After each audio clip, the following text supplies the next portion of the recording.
Have you perhaps had the need before to speak to somebody to get clarity on, are you doing the right thing, or just advice on a choice you have to make, or about something happening in your life?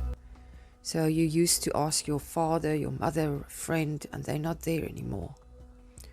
Or you did speak to somebody, but you're still not sure what to do, and you wish you could hear the voice of the Creator, of Source, of God, and know clearly what to do or what is right for you and the best decision to make. That brings us to the question of intuition. If we could fully trust our intuition, know it is our intuition, then we could just act on that, and that will be the best for us. So today in this video we're going to talk about intuition in comparison to our own thoughts, creating scenarios or giving us answers. How to know when it's the intuition, how to develop it, so that we can come to a place where we can have peace about our decisions and our actions. So we want to distinguish between our intuition and our ego. So let me start to assure you, it is not thought that it's ego. It is the process of thinking where the ego comes in. It is our identification with the thoughts, that interaction that is the ego. Because thoughts are linked to the collective mind. We very seldom have an original thought, and then we're going to talk about imagination, which is a topic for another day. But thoughts comes from the collective mind. Thoughts are energy forms. We can also call them entities. And the more we think them, the bigger they grow. So the best way to get to know the voice of your intuition is to practice, to meditate regularly, because you are not going to be able to distinguish your awareness from thought if you are busy and thinking all the time, if the mind is busy, because then there is already activity of the mind, which is the ego. So we want to separate our awareness, we want to distance our awareness from thought, so that we can observe our thoughts, become the witnesser of our thoughts, so that we can then know how it feels to not be in that movement of thought. We want to know how it feels to be separate from thought, so that we can then pick up on our intuition very clearly.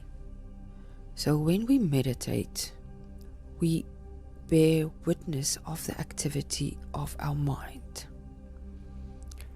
We are not thinking, we are just allowing thought to happen. So you don't interact with the thoughts that you see, and you do not interact with the things that your senses pick up. You stay unattached, you don't run with the thought, because then you will find yourself right back into thought patterns, into the activity, and away from the stillness of being.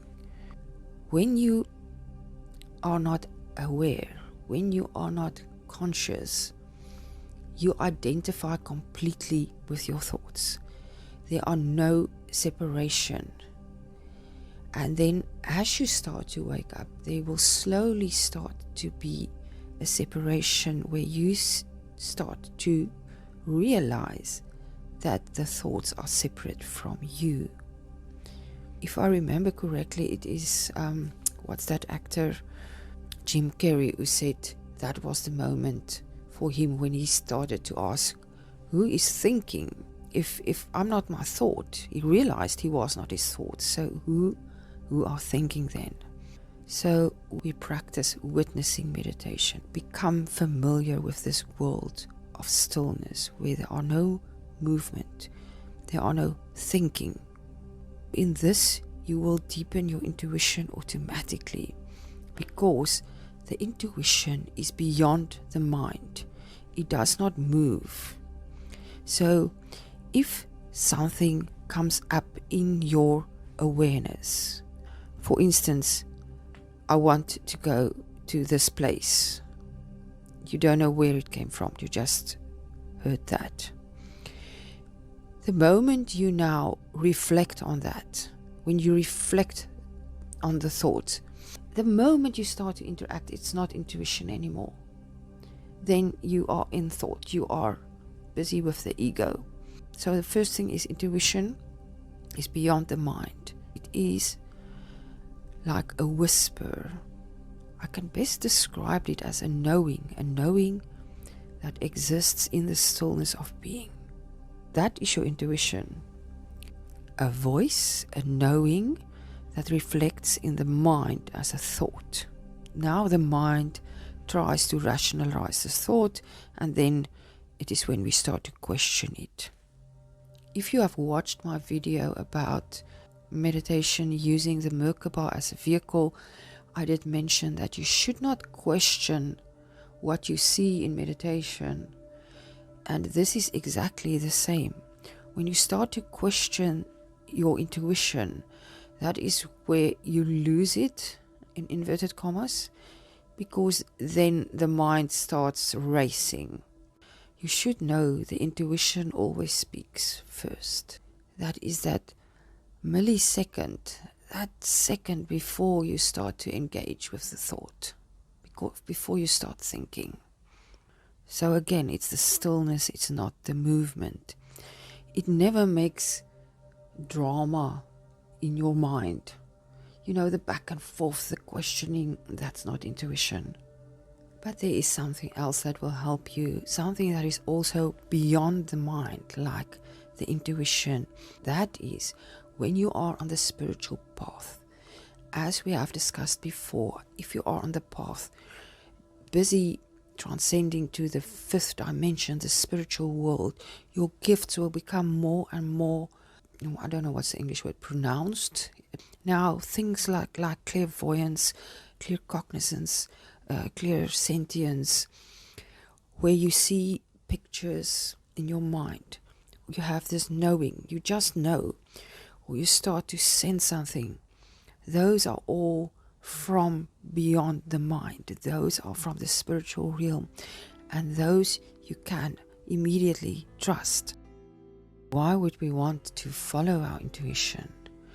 Because our intuition will always guide us on the right path, on the best path for our highest good.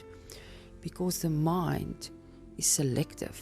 The mind creates for us a selective reality through the screen of thinking. And this is the words of Eckhardt Tolle. He talks about the screen of thinking. It's like a veil through which you look at things.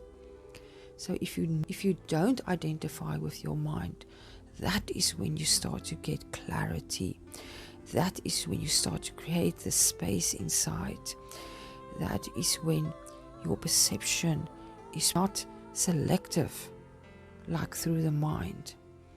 And this is how you become more and more aware and enlightened. I trust this helped you today. If there's anything you want to ask me, as always, ask me in the comments. If you want to book a session with me, if I have time, I will always make a plan. And subscribe to the channel if you have not yet, and if you like the content. I'm very grateful for you, and for those of you who have subscribed and always support me. You are really appreciated. I send you my infinite love till I speak to you in the next video again. Goodbye.